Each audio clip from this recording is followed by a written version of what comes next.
Hi, Bruce from Safiery, and we're looking at a board here going on the front wall of a canopy on a 79 series.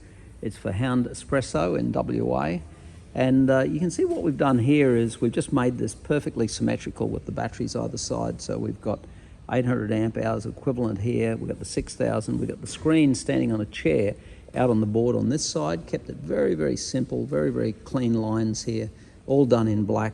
The Scotty there is going to be going under the seat, inside, underneath the passenger seat.